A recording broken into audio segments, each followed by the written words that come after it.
What's going on, YouTube? OG Nitro RC's here, coming at you from the Nitro Corner again. Episode 33. Yeah, how you guys doing tonight on this Saturday night? Hope everybody's doing okay. Oh, God, it's been one of those days for me, but it's just another day. Hope you guys are doing good. Hope you guys have a good weekend. Hope the weather's good wherever you're at. Hope you guys got to run some Nitro today or at sometime this weekend, wherever you're at.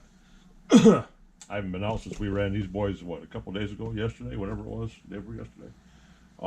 Yeah, we're going to get the gearing changed up in him. As you've seen, he just started running good towards the end. The last half a tank, or tank I ran through him, finally, his tune finally held. I still don't understand what that intermittent idle change is that goes on once in a while. I mean, you can, if you really listen to the video when I pointed out, you can hear it. It sounds like the exhaust is being plugged at various times. It's really funny. The last time that happened on I think it was the problem truck that I busted that pipe on, and the broken pieces fell down inside of it, and we're actually making it do that and causing it to choke out. It sounded just like that. The way it fell on its face a couple times when I was bringing it back to me, and it was on the gas, and it's zipping along, you know, brapping away, and then all of a sudden, it just falls down like it loses everything, like it was being choked out. Yeah, so we're gonna dive in here, and we're gonna make sure that there's nothing going on inside the pipe. I don't know what this wet stuff is all over my fingers. I don't know if it's coming from the pipe or not. I guess it is. Let's find out. It's new. Hasn't leaked anything since the whole time I've had it here. It's up till now, so get that looked at too. Make sure I don't have any leaks in the tank anywhere. Yeah, it is coming from the pipe. So we'll get that all checked out too, guys. We'll get up in here and look around. Make sure the pipe's not busted nowhere. Make sure everything's sealed up good, because Junior here, the Junior truck, the mighty whopping 21, his little cute butt, Junior here he's going to be one of the big dogs. He's going to be ran quite a bit, just like the other ones. We just got to get him worked out, get him lined back up really good, and yeah, make sure he's firing in all cylinders, and finish tuning him up a little bit. Probably take him out another time and get him going. But he's doing really good right now for being as old as it is, being ran one time in like forever, and yeah, being brought back out in the cold weather, nasty wet weather, having to get used to the homebrew fuel and so forth like that. So all in all, he's doing really good. He's going to be part of the project I'm wanting to dive off into tonight. It's either going to be one or two videos tonight. What's going on, guys? I'm going to try to keep this at an hour.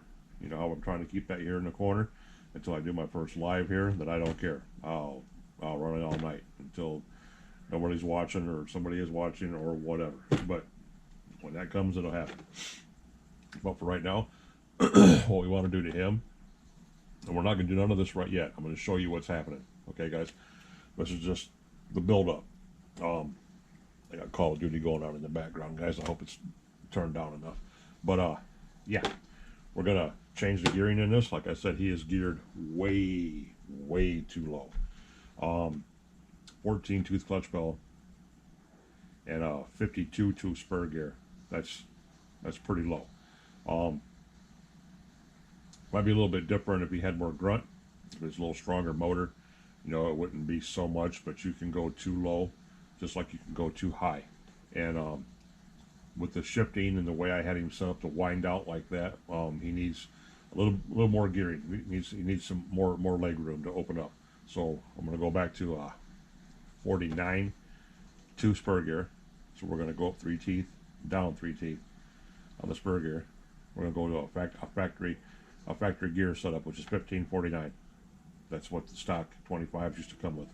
15 tooth clutch bell, 49 2 spur gear. So that's one. Put that right back into him again, and get him all checked out. I'm gonna check this gas tank, make sure this fuel tank's holding pressure like it's supposed to, because that was making me wonder. There was something going on, guys, that was making his tune inconsistent, just like the Hobeo did.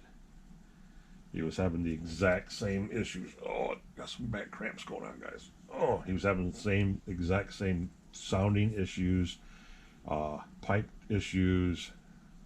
Everything sounded just like it did in the Hobeo. So, I don't know. This was a good tank. When I pressure checked the tank here before I put it in, it was good.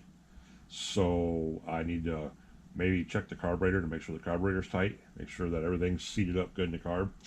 And I know the cooling head's good. I know the cooling head's tight because I checked that myself. It's got a new glow plug in it. We know that. We put a new glow plug in it when we were running it. So we had to. So yeah, just little things. But that's what's going to go on with old Junior here. So yeah, let me now that he's got some juice coming out of him here, we're going to throw a tampon up in that exhaust pipe. I didn't know that he was leaking because I've never seen anything come out on the table until now. So yeah, there ain't nothing up there. So we're gonna get him dialed in, guys. Probably take him back out again.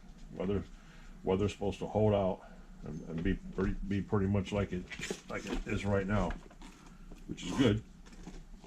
It's good RC running weather. Good RC running weather. As long as it ain't raining, like I said, as long as it ain't raining, we'll go run trucks. My sinuses and allergies are bad enough. I don't need to be out there in the rain because I'll get sicker than hell. That's gonna suck. So let's get him put aside and bring over the star of tonight's topic. This is what I'm gonna have to actually take you guys off the mount. What the hell is going on down here? Take you guys off the mount and oh, that sucks. The table. Uneven plastic tray. Oh my god, it's cheap ass shit. I got paid $24 for this damn thing too. Look at that. That is horrible, guys. That is horrible. Almost like there's something stuck to this sucker. Anywho, boom, ghost. Y'all seen him bite the dust out there? Yep. You seen the whole rear end come off him. But what it was this. I'm gonna take you guys off the stand so you can see this. So I can see in my tablet. I can see that you guys are seeing what's going on here. So there's a couple things I'm gonna have to do that are gonna get done off camera because, for one, you'll never get to see me do it because it's meticulous, detailed work that I have to do back here. So there's no sense in even having it unless I put the head cam on. If I put the head cam on, I might bring you guys back. I might do that. I might do that. I might put the head cam on to show you while I'm working on it. But what I got to do is replace these back two nuts. All right, guys, here we go.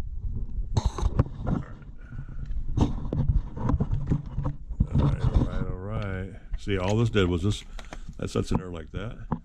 This is how that's supposed to set, like that. See, it just come out of there. You see the holes? Okay. And you can see, let me get me a pointer. Should I grab a socket? All the tools I grab out of there, I grab a socket. All right. So, you see right here. All right, the ones that broke are right here.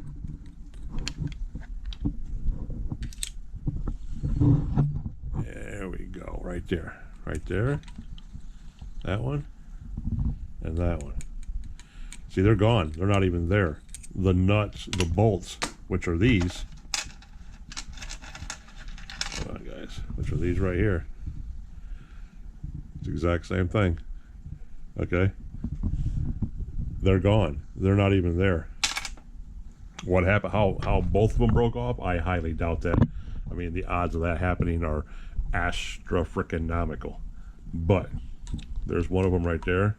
What's the other half of the screw that's still in the plastic in the bulkhead, differential bulkhead, and there's the nut on the end of it. So what I have to do is I have to turn and turn and turn by hand, get this nut off, and then grab a hold of that screw because the screw is busted off inside the casing. Can't get to it, and I'm not drilling it out, and I'm not ordering a new diff case for it with bulkhead, and then I'll turn out the bolt by hand, one thread at a time, with pliers too. I got to do that on both sides, guys. And then once I do that, then you come back over here and see right there. See, it's broke off inside there. It's broke off right inside there. It goes through there right there. And there it is. It's broke right there. Because that's supposed to set down just like that. So once I get that out of there, on this side over here, once I get those out, then I will take and run them screws back, the bolts back through these holes, and run them through the bulkhead, and put the nut on the other end, and done. Winner chicken dinner. And then the ones that were never on here that are missing are the other ones. That ones that go through, that go through the wing mount right here. There's supposed to be one inside there. There's supposed to be one inside there. They're not. Both of those are gone. MIA. I don't even know where the hell they're at. But you can run that, put this driver all the way through, and it comes out the other end. It'll come out right there. So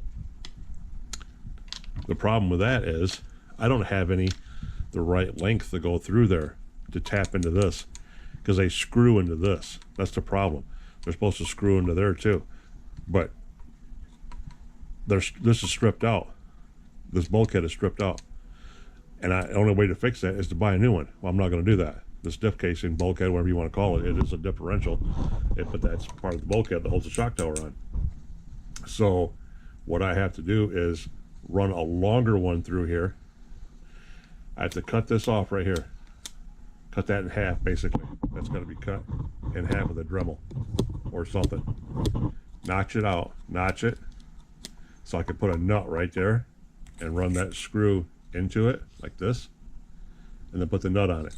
Because if I do it, if I take these two brace screws out, the rear braces right here, if I take these two out and put a nut on there with a bolt going through there, with a screw going through there, you can't put the brace screws back on, because they're too tall. There's not enough room for a nut back here and the brace screws. So I have to cut half of this bulkhead out, take half that notch out, so I have enough room to put a nylon screw right there behind the brace screw, and it'll work. So I have to cobble some stuff together, guys, to make this work, instead of just buying a new one, because I'm not buying a new one. That's not when I can fix this one just fine. I can unscrew these right here by hand, one by one. These pieces right here, pull those out, run new ones through there, put the nuts, nylon nuts on them, boom, that's passing down. And then go up here to the wing mount. These wing mount screws are supposed to go all the way through there. Because, watch. Let me see if I can get me a little one here. Put that like that. All right. Now, put that through there. And see how it comes out, guys? See that? Then that holds the wing mount on. And it comes out right there on the end. But, you see, the chassis brace screw is in the way. So because the bulkhead is stripped out, I have to put a nut on there. So I have to remove that part of the bulkhead, which is no. That's okay. So that's what I have to do, guys. A lot of little finagling, little Dremel work, or if I could cut this out with an X-Acto knife, it'd be even better than me. I'll pull these braces off so I got room to work, or I'll leave the braces on and just I'll pull the whole rear end out, because I have the rear end screws out of the bottom already. Because in full transparency, guys, I went through this yesterday with a fine-tooth comb and figured out what I had to do so I could show you guys easier and better, faster tonight. I went through and I figured out every screw that I had to have, every washer that I had to have, and just for your information, the screws that I'm using that are going through the shock towers and the parts that are stripped, the ones I said that were never there, they were gone. Because if they'd have been there screwed in like they were supposed to be, they've obviously been ripped out of there before, because the threads are totally stripped out of the bulkhead. They're gone. So that tells me that they got ripped out a long time ago. And never put back, never replaced. The only thing holding the wing on and the shock tower shock tower was the two that snapped off, that broke off. So what I have to use is I have to use this. This is a shock tower screw, or bolt, whatever you want to call it, that goes through the shock tower of a Savage truck. That's why it's so long. But it is so long, it's too long. It's like a ½ inch too long. So I have to put a nut on this end to take up the room. And when this end pops out over here, like I was talking about, that's where I have to cut that off with a Dremel to make room for a nylon nut. And then I will put a nylon nut on there, and I will zip that screw into it from the back of the wing mount and draw it up tight. And then with the new ones on the bottom, there'll be 4 bolts holding that shock tower and wing mount back on there like they're supposed to be when I'm done. I don't think the chassis is tweaked any. If it is, it's very, very little. And the only way to truly tell is after I get the rear end back on here and bolt it down in place. It's close right now, but the only way to really tell is to put the body on it. And yeah, because if the body mounts line up still, there's the rear ones and the front ones. Okay, that's perfect. Body mounts stick up just fine. That means the chassis is not bent, because if the chassis was bent up, your front mounts wouldn't fit and your back ones would be shoved further back than what they are right now. So I have not bent the chassis on this thing yet, and you guys watched me launch him a long ways in the last video. I know you guys hear me talk a lot about 50 foot this, 50 foot that, but the second jump, where I made that short clip of it, where you see him land at past the second line, that's about 55, 56 feet, because 4 foot, 3 foot even, not very much further, past that second line in the parking lot right there, because you see me measure it out and up on tape. About 4 or 5 foot past that second line is a slim crack, and that slim crack is 60 feet, measured out on tape, 60 feet. So he almost hit 60 foot. And as fast as he's running, you've seen that 28. This sucker is stupid fast. He loves that fuel so much, and the tune is so good on him right now. It's just ridiculous, guys. Ridiculous. These Dynamite 28 engines are just, oh my goodness. I can't wait to buy some more. I have one more brand new one in the box that's going to go in another truck that I'm working on, because I have the carbon fiber chassis down below with some gold trimming and some chassis braces on the side. I'm gonna go all out for support on him, and I might make him a jump truck. I might put heavy duty big bore shocks on him and make him just a jumper like Grubby. I thought about doing the same thing to Grubby, but I love Grubby's setup. I like the way Grubby's set up right now, just the way he is. Grubby is the king of playing. He's the master of the sky, and that's all there is to it. And the problem, as my buddy Travis calls him, the problem. The problem is the same way. The problem will fly. Once I get the problem shocks rebuilt, which haven't been done yet, he'll be right up there with Grubby and doing everything he can do. And this sumbitch right here, Ghost, this Tekno, is just ridiculously fast. That whole shot I took off with him from the end of the lot down back towards the truck, the way he launched and took off down through there, it looked like a drag truck. I'd have ran him on a drag strip and he'd have beat most people. So yeah, this 28's hooking up really good. The gearing's perfect in it. The idles, the tunes in it, it's perfect right now. I ain't touching nothing, leaving it alone. I don't care what happens. I don't care how the weather changes or what he thinks it needs to run like. I'm not touching shit, because I'm gonna leave it the way it is. I might adjust the idle a little bit here and there, but as far as the fuel mixtures go, nope, we got that spot on. We ain't touching a damn thing on that. And remember, this is the third truck this engine's been in. Third truck. This engine still got that much pop. That's crazy. I mean, freaking crazy. So I'm gonna stop you guys in a minute at probably about 20-25 minutes of me just running my mouth and telling you what all we got going on. And I'm gonna take the rear end off, because like I said, I have the 4 bolts out of the bottom of it. All I got to do is pick the rear end up off here, and it'll pop up off the chassis. It's got that lock clip in the front of it, though. It really screws things up. I got the chassis bolted back down up here.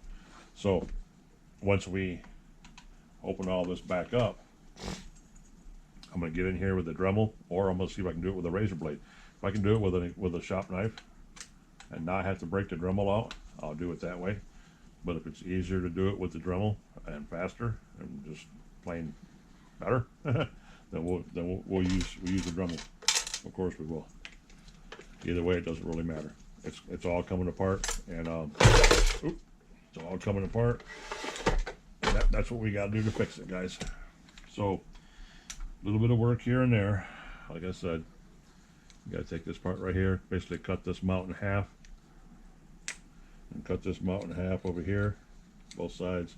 Cut this one in half, cut this one in half, run the screws back through the back, take these broken ones off, turn by turn by turn, get them out of there, get the new ones in, getting bolted back up, get the shocks back on the standoffs, and we're good to go. Get the wing back on him, get him mounted back in the chassis, and it was like nothing ever even happened. You know, I mean, the droop screws are barely touched.